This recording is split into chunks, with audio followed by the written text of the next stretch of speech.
Most people, when they talk about mail, call it chain mail. The ancients and in the Middle Ages, they simply called it mail, from the Latin word meaning net. Starts out with a piece of wire. You coil it. When you coil it up enough, you get a big pile of rings. Then you take a nippers, you start cutting these off.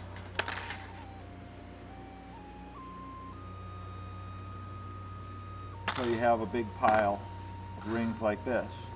European mail is all based on something called the 4-in-1 pattern, which means you take one open ring, 4 closed rings, put them on the open ring,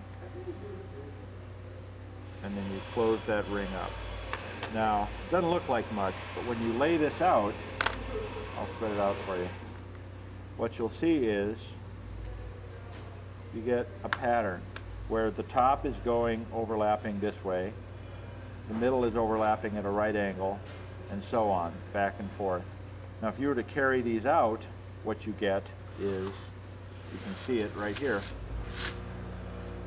Here's the same pattern. One line goes this way, one line goes back and forth and back and forth. So it's very, very time consuming.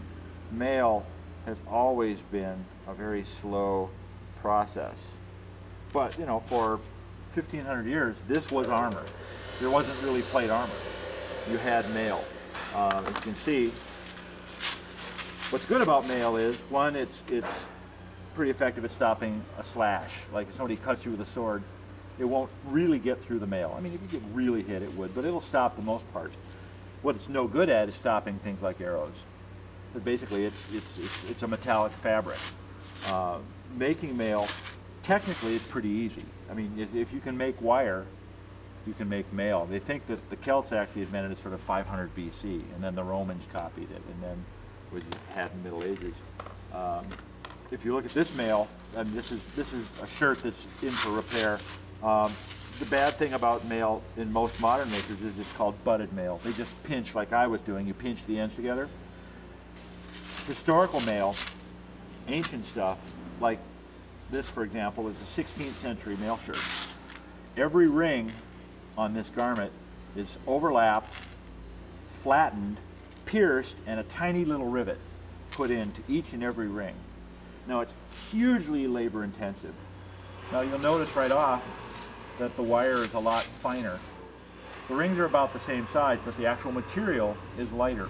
Now, if you do that, this is instantly about 10 times more effective than if you don't butt it. A modern replica shirt like this one weighs about 25 pounds.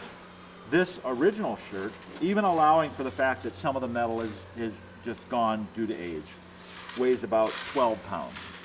So riveted mail also tended to be lighter than non-riveted mail because it didn't have to be as heavy. If you're counting on just the strength of the wire to keep that ring shut, you have to use fairly thick metal. Like for example, we have 2 or 3 modern shirts and they all weigh sort of in the 20 to 25 pound range.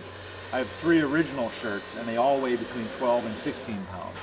Because when you rivet that metal together, now it doesn't matter what's the spring strength of the metal, it's what's the breaking strength of the metal. So I can use half as thick a piece of material and it will be stronger. As I say, here's a piece of modern riveted. It's pretty heavy, but you can get a real clear sense of, see how thin, it's very thin. It's a little wide, but very, very thin material and a little rivet holding it shut. And I cannot tear that. Whereas here I'm willing to sacrifice a little bit on this fragmented mail shirt.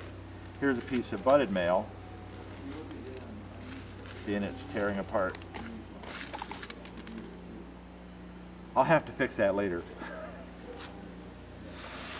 But you can see, you know, I am strong, but I'm not uber Superman. That it just goes to show that all you have to do to get through it is open it up that much, and you're dead.